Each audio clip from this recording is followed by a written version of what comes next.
Naam, ni katika mahakama ya mwanzo hapa mjini Moshi ambapo hivi leo mbele ya hakimu Mkoi amemhukumu kifungo cha mwaka mmoja Shafii Kondo kwa kosa la wizi wa mita za maji za mamlaka ya maji na usafi wa mazingira mjini Moshi MUWASA, kosa ambalo amekutwa nalo hivi leo. Kwa majina naitwa Mhandisi Kija Limbe, mkurugenzi mtendaji mamlaka ya maji Moshi. Kumekuwa na changamoto kubwa ya tatizo la wizi wa mita katika mamlaka yetu ya maji Moshi kuanzia mwaka jana mwezi wa 10. Kutokea wimbi la watu ambao sio waaminifu wanaiba mita, lakini wanazipeleka ambako sisi hatujui.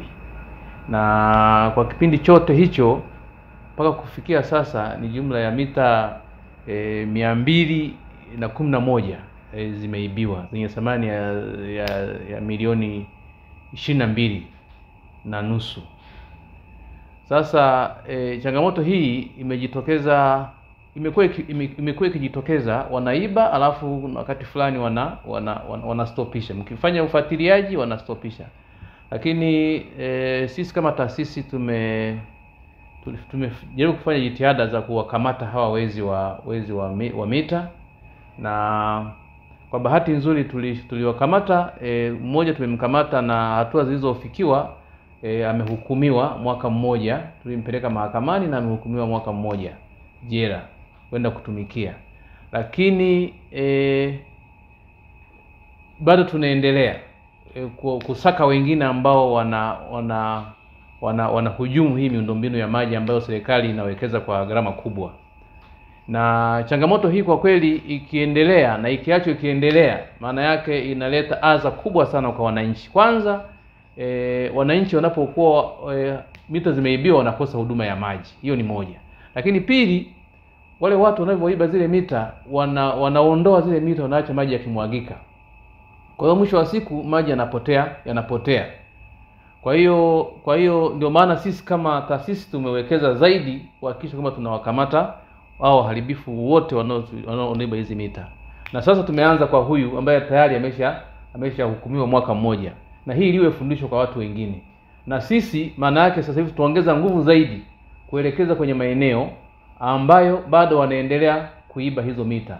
Na hizi mita wanachokifanya, tunajaribu kuhisia tu kwamba zinaenda kwenye chuma chakavu, kwa sababu ukiangalia nature ya mita jinsi zinavyoibiwa unagundua kabisa kwamba kwanza wanaiba ile mifuniko ya kwenye zile mita. Baada ya hapo inakuja zinaibiwa mita.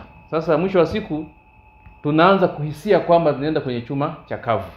Na tunaamini kwamba mwisho wa siku tutafahamu ukweli wenyewe kwamba hizi mita zinaenda wapi. Lakini kwa ujumla kwa kweli changamoto ni kubwa. Kwa kweli serikali inajitahidi kuleta fedha kwa ajili ya kuhakikisha kwamba inawapelekea huduma wananchi huduma ya maji safi na salama. Serikali ya awamu ya 6. Sasa inapotokea mtu mwingine anahujumu hiyo miundombinu, maana yake anahujumu serikali moja kwa moja. Sisi tunashukuru sana kwa kweli serikali inavyotuletea fedha kwa ajili ya utekelezaji wa hii miradi na kuhakikisha kama wananchi tunafikishia huduma ya maji safi na salama.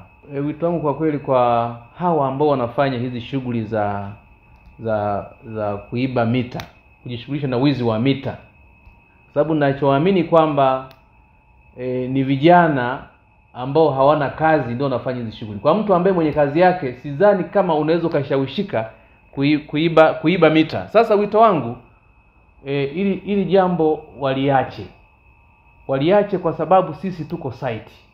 Na nawahakikishia tu kwamba wote wanaojihusisha, aidha anayeiba na hata anayenunua, tutawatia mbaloni. Kwa sababu sasa sisi tuko serious. Jambo hili linaturudisha nyuma sana sisi kama taasisi. Kwa hiyo wito wangu kwao ni kwamba hii kazi waache hii kazi, watafute kazi nyingine. Hii kazi sio kazi.